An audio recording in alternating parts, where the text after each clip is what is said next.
the gift of righteousness atau anugerah kebenaran.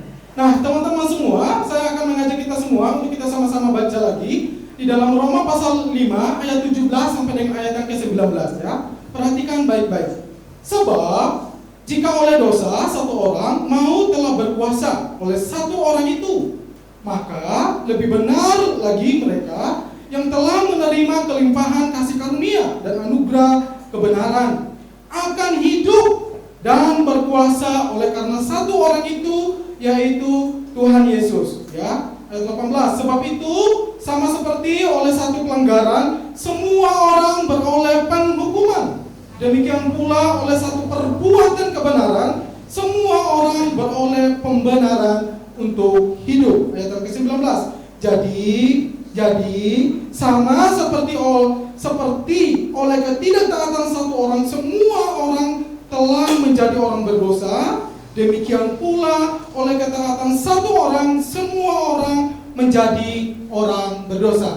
Nah, teman-teman, kalau kita melihat di dalam Roma pasal 5 ayat 17 sampai dengan ayat ke-19, ada perbedaan yang begitu berbanding terbalik dari orang yang satu dengan orang yang lainnya gitu ya. Ini kita akan melihat perbandingannya, yaitu berbicara tentang Adam versus Yesus ya. Kalau di bagian Adam, akibat dosa Adam itu mengakibatkan maut itu berkuasa. Artinya akibat dosa Adam semua orang jatuh di dalam dosa, dan semua orang itu dikuasai oleh namanya maut. Maut di sini ada namanya mati secara rohani, dan yang kedua adalah manusia mengalami namanya kematian secara jasmani ya. Gitu. Ini adalah akibat daripada dosa satu orang, yaitu dosanya Adam, dan semua orang termasuk kita mewarisi dosa tersebut. Termasuk bayi pun ketika terjadi yang namanya pembuahan sel telur oleh sel sperma di rahim ibu kita, itu kita udah berdosa gitu. Karena orang tua kita adalah manusia berdosa gitu. Jadi seringkali kita dengar bahwa aduh, bayi yang tidak berdosa ya, kamu itu nggak tahu kebenaran gitu. Karena kita itu hanya menilai dari apa? Karena dia masih kecil, mungil, mulus, nggak bercacat gitu. Seringkali kita ngomongnya bayi tak berdosa, tetapi sesungguhnya semua orang itu sudah berdosa semenjak di dalam kandungan ibu kita ya. Akibatnya adalah perbuatan dosa Adam ya. Itu disebut sebagai dosa keturunan ya.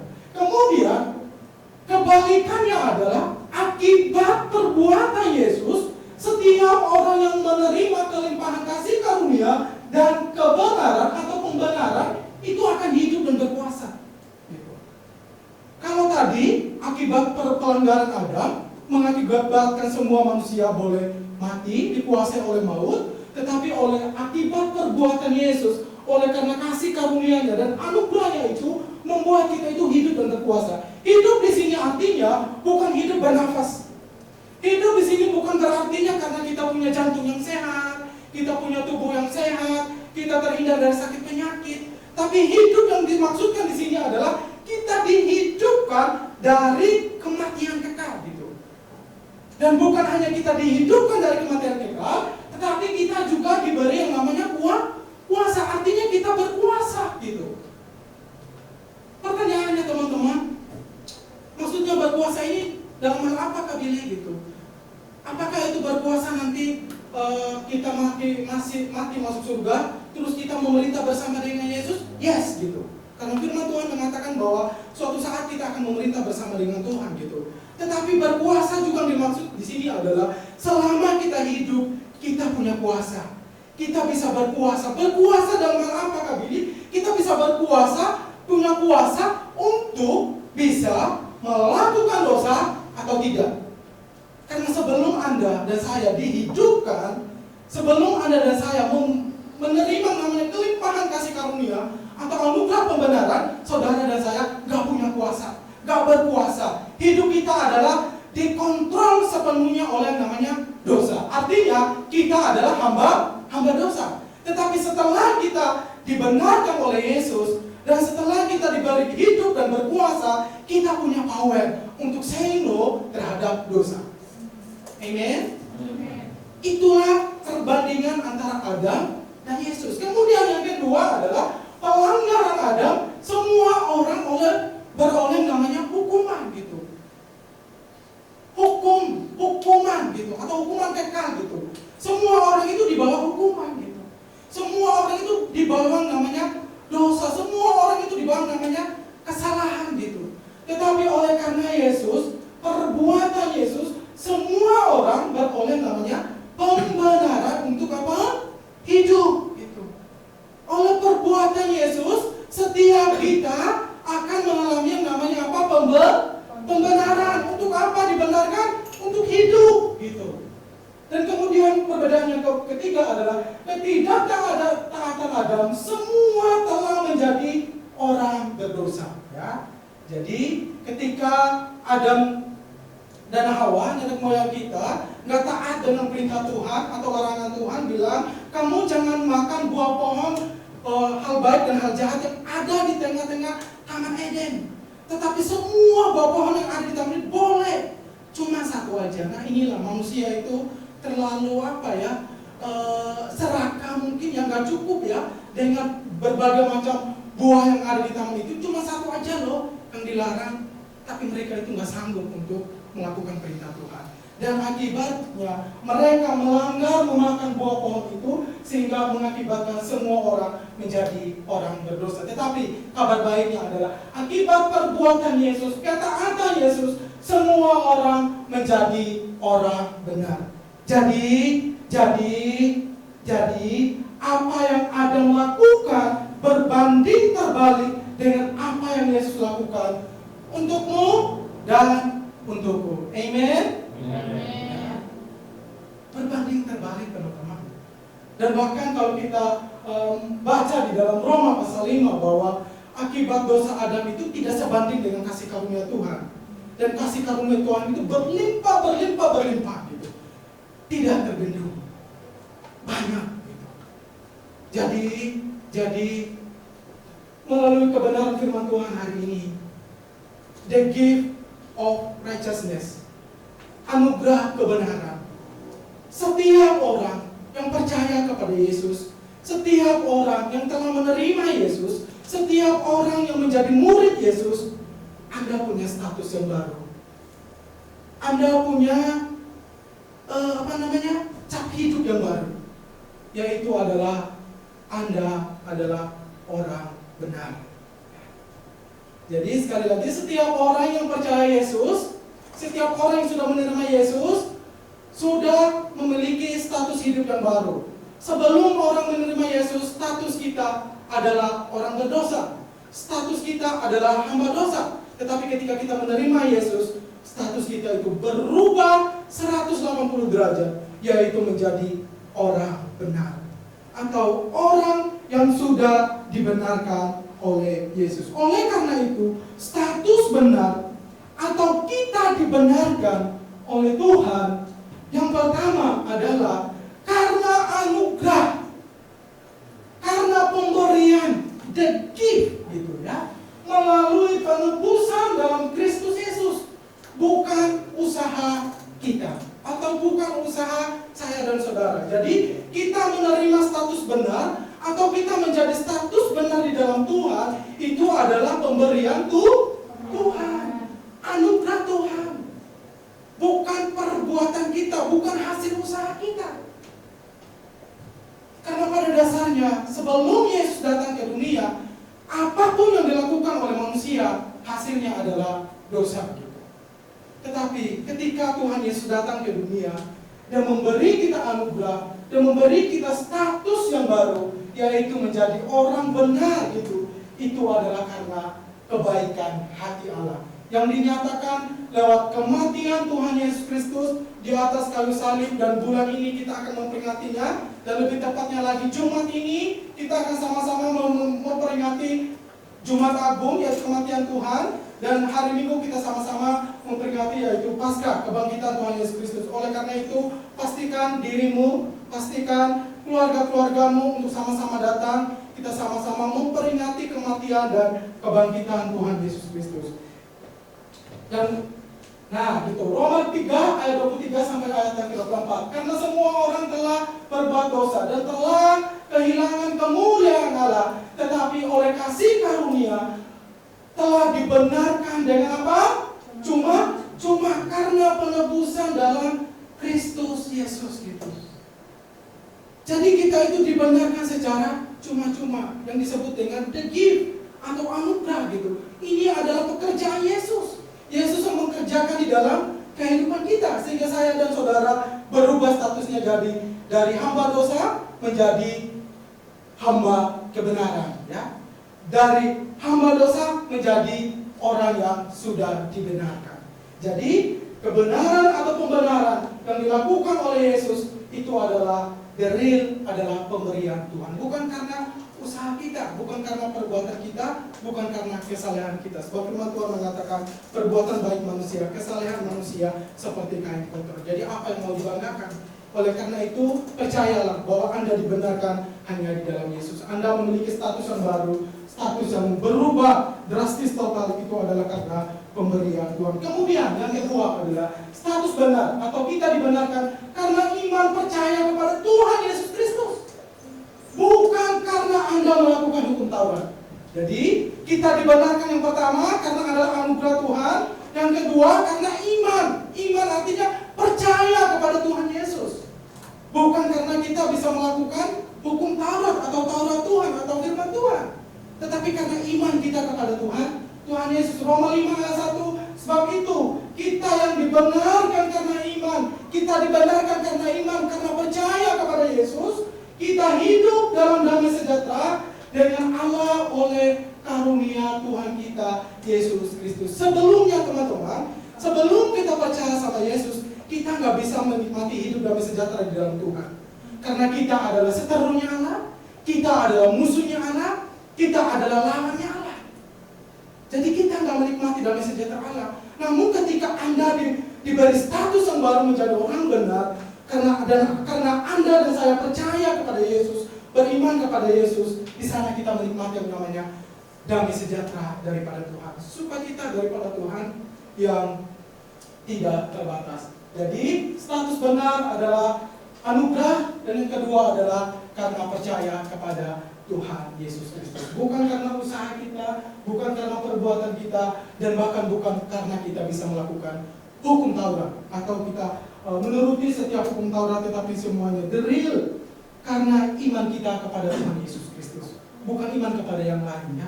Kalau iman kepada yang lain tidak akan mungkin untuk dibenarkan. Oleh karena itu, saudara-saudara, kita sudah dibenarkan oleh Yesus, ya.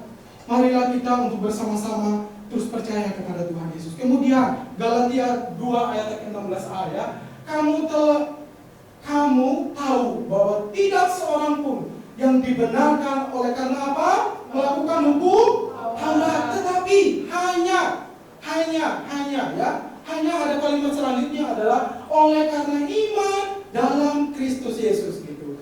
Jadi sangat jelas sekali bahwa kita dibenarkan bukan karena kita melakukan firman Tuhan, bukan kita melakukan hukum Taurat, bukan karena kita sanggup menuruti setiap perintah-perintah Tuhan, tetapi karena iman kepada Tuhan Yesus Kristus. Oleh karena itu teman-teman, teruslah percaya kepada Yesus, teruslah beriman kepada Tuhan Yesus, karena Tuhan Yesus sudah memberi status kita yang baru, yaitu sebagai orang benar atau orang yang sudah dibenarkan di mata Bapa. Sehingga Bapa melihat kita, menengok kita, wow, kalian semuanya udah benar gitu. Karena apa? Karena yang Yesus lihat adalah, yang Bapa lihat adalah Yesus di dalam kita. Amin. Amin, ya. Jadi oleh karena itu teman-teman, berkaitan dengan status kita yang sudah dibenarkan oleh Bapa di dalam Yesus Kristus, ya. Dan kita sudah mengenakan status yang baru, yaitu orang benar gitu. Lalu apa respon kita? Bagaimana respon kita terhadap status sebagai orang yang sudah dibenarkan gitu? Bagaimana tanggapan kita, ya? Apa respon Anda ketika sudah dibenarkan oleh Yesus? Ketika sudah dipulihkan hubungan kita dengan Bapa? Apa respon kita? Apa tanggapan kita? Yang pertama, saudara, ini yang saudara harus ingat, ya. Dan saudara harus aminkan di dalam hidup, di dalam kepribadian masing-masing, bahwa ya saya adalah orang benar yang sudah dibenarkan gitu. Jadi teman-teman harus terima, harus percaya bahwa Anda itu sudah dibenarkan oleh Yesus. Karena begini teman-teman, kalau kalian atau kalau kita gak percaya dan gak menerima bahwa kita sudah dibenarkan oleh Yesus, maka kita akan terus-menerus melihat kehidupan kita adalah hidup yang gagal, bodoh, gak pantas, gak layak gitu. Karena apa? Karena kita lihat pada diri kita sendiri gitu. Padahal Yesus sudah mengatakan bahwa setiap orang yang percaya kepada Yesus dan beriman kepada Yesus, statusnya adalah benar gitu. Oleh karena itu, kita harus percaya akan kebenaran firman Tuhan, bahwa sesungguhnya saya dan saudara adalah orang benar. Jadi teman-teman, ketika kita menjadi status sebagai orang benar, bukan berarti kita tidak akan pernah untuk jatuh di dalam dosa. Selama hidup ini belum diubah menjadi tubuh kemuliaan, masih ada kesempatan kita. Mungkin saja saya bisa jatuh di dalam dosa. Tetapi status saya sebagai orang yang sudah dibenarkan tidak akan pernah berubah di hadapan Bapa. Amen. Amen ya. Status saudara dan saya tidak akan pernah berubah di hadapan Bapa, yaitu sebagai orang benar. Sekalipun kita masih bisa lakukan yang namanya dosa apapun, mau kecil, mau besar, itu tidak akan mempengaruhi status kita di hadapan Bapa. Status saya dan saudara tidak akan pernah berubah. Kenapa? Karena yang Bapa lihat adalah Yesus yang hidup di dalam kita, bukan perbuatan saudara dan saya yang jatuh di dalam dosa yang Tuhan lihat. Baik, pertanyaannya Kak Billy, berarti kalau kayak gitu ya Kak Billy ya, kalau kayak gitu, karena Bapak nggak lihat dosa saya dan Bapak lihat Yesus di dalam diri saya, boleh dong saya melakukan dosa, boleh dong saya menikmati namanya dosa, biar saya itu menikmati hidup di dalam puas-puasin daging saya, boleh dong Kak Billy, boleh dong, boleh nggak? Nggak boleh, nggak boleh. Karena sesungguhnya di dalam hati kita ada Roh Kudus, dan Roh Kudus tidak akan mungkin senang bersukacita ketika Anda melakukan berdosa. Melainkan kata firman Tuhan, ketika kita hidup seenaknya di dunia ini, maka Roh Kudus itu berduka, sedih gitu. Wow, kok gitu sih? Gitu. Bersedih, iya bersedih. Kata firman Tuhan, berduka Roh Kudus kalau dia melihat cara hidup kita. Dan ini sangat jelas dikatakan ya. Nah, jadi kita harus terima bahwa status kita adalah orang benar. Kemudian yang kedua ya, poin yang kedua adalah bagaimana respon kita terhadap status sebagai orang yang sudah dibenarkan. Jangan lagi hidup di dalam dosa, tetapi hiduplah sesuai dengan status kita yang baru, yaitu sebagai orang benar atau orang yang sudah dibenarkan. Jadi Roma pasal 6 ayat 1-2, jika demikian, apakah yang hendak kita katakan? Bolehkah kita bertekun dalam dosa supaya semakin bertambah kasih karunia itu? Ini kata Rasul Paulus ya kepada jemaat di Roma gitu. Boleh nggak gitu? Kita terus bertekun di dalam dosa supaya kasih karunia Allah itu semakin berlimpah. Boleh nggak? Kata firman Tuhan mengatakan sekali-kali tidak. Dan tanda baca yang dipakai di sana adalah tanda seru, dan tanda seru merupakan sebuah perintah gitu. Jadi tidak boleh gitu ya. Tidak boleh, karena apa? Karena kita ada orang sudah dibenarkan gitu. Jadi nggak boleh gitu. Bukankah kita telah mati bagi dosa? Bagaimanakah kita masih dapat hidup di dalam dosa gitu. Jadi bahasa sehari-harinya, kita itu sudah mati di dalam dosa. Jadi nggak mungkin dong kita terus-menerus untuk hidup di dalam dosa. Nggak mungkin kata Rasul Paulus. Nggak mungkin. Jadi teman-teman, jangan menyimpulkan bahwa karena saya sudah dibenarkan di hadapan Tuhan dan setiap dosa apapun yang saya lakukan, Bapa tidak melihat itu, melainkan Dia lihat Yesus. Jadi boleh dong saya tetap melakukan dosa. Nggak boleh kata firman Tuhan. Kata Rasul Paulus, sekali-kali tidak gitu. Masa sih kita sudah diberi kebenaran, terus kita masih enak-enakan terus hidup di dalam dosa? Pasti Roh Kudus di dalam ini bertentangan dengan apa yang kita lakukan. Pasti Roh Kudus itu terus berbicara, menginsafkan, memberitahu gitu bahwa itu nggak benar gitu. Dan pasti kita nggak akan nyaman dengan dosa yang kita sedang perbuat atau sedang kita nikmati gitu. Dan pastinya di dalam hidup ini, hidup kita akan terus diingatkan oleh Tuhan. Jadi mari teman-teman terus kita membawa hidup kita di hadapan Tuhan, sehingga Roh Kudus boleh terus memimpin hidup kita, memampukan kita untuk kita say no terhadap setiap hal-hal yang membawa kita untuk jatuh di dalam dosa, ya. Karena ketika kita tidak mengikuti pimpinan Roh Kudus, kita tidak melibatkan Tuhan di dalam hidup ini, pasti keinginan itu ada, ya.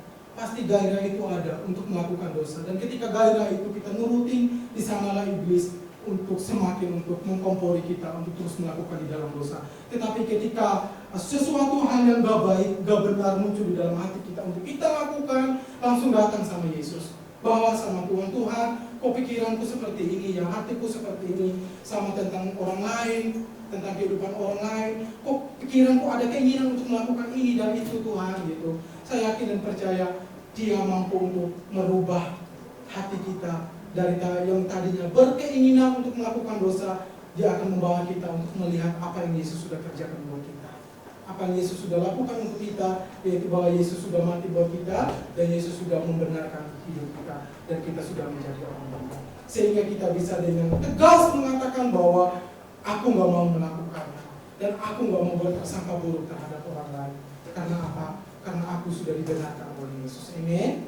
Amin. Jadi ketika timbul di dalam hati kita sesuatu hal yang baik, datang sama Tuhan. Dulu teman-teman, ya cerita ya, dulu waktu saya belum terlalu kenal Tuhan, ketika ada rencana jahat di dalam hati atau keinginan jahat untuk melakukan dosa dalam hati, saya pikir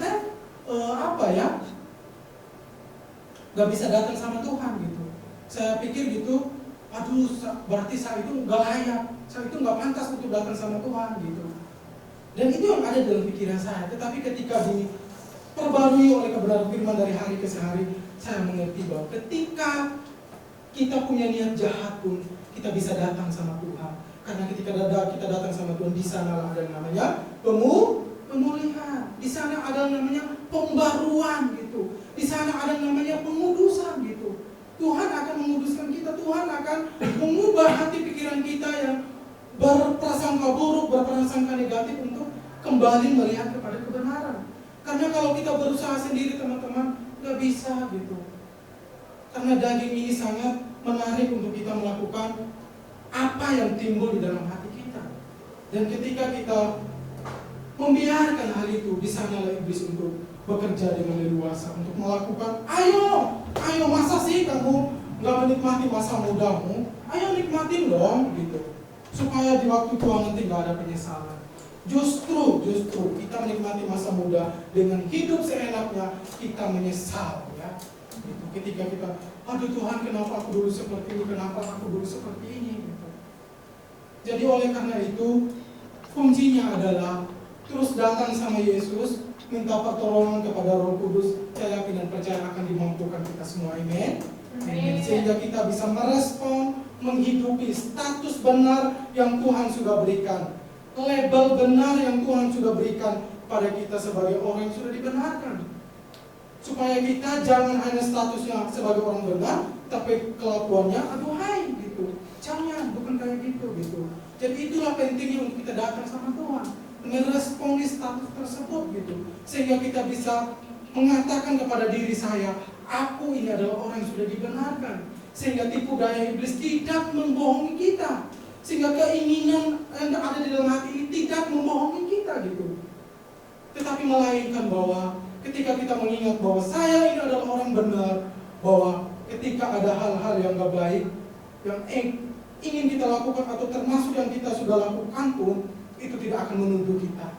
Itu tidak akan mengurung kita di dalam apa? Penyesalan, tuduhan, intimidasi gitu. Sehingga apa? Sulit untuk datang sama Tuhan gitu. Betul teman-teman, kenapa iblis itu bekerja di dalam hidup kita ini? Karena dia itu gak mau kita itu datang sama Tuhan gitu. Tetapi ketika itu terjadi, mau tidak mau teman-teman harus menyerahkan hidup sama Tuhan.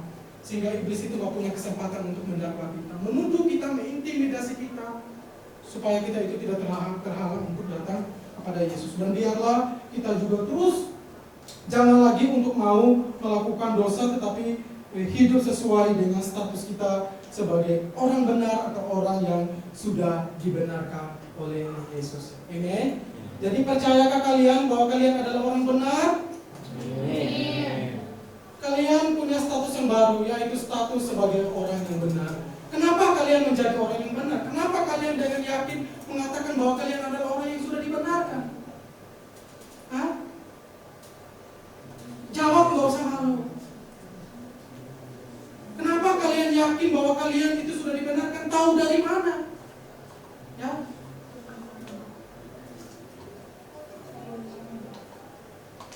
Teman-teman, gak usah malu untuk memperkatakan, saya dibenarkan, saya menjadi orang benar, itu karena Yesus. Ya. Gak usah malu, karena Yesus dan karena saya percaya kepada Yesus.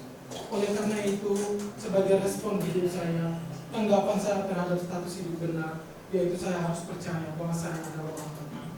Jadi teman-teman semuanya yang sudah menerima Yesus punya status yang baru, yaitu menjadi orang benar. Ya. Benar artinya di sini adalah status kita, ya, di mana Yesus sudah memberikan status itu kepada kita semua. Kesimpulannya, ya, sebagai orang yang telah dibenarkan melalui anugerah Tuhan dan iman kepada Tuhan Yesus Kristus, baiklah kita percaya dan hidup sesuai dengan status kita yang sesungguhnya, yaitu hidup sebagai orang benar dan orang yang sudah dinyatakan benar di hadapan Bapa. Amin. Buat kebenaran firman Tuhan pagi hari ini, biarlah kebenaran firman Tuhan boleh memberkati setiap kita, dan katakan kepada Yesus, thank you buat hari ini, buat kebenaran firman-Mu, sehingga hidup saya ke depannya tidak lagi akan ditipu oleh si jahat, ya.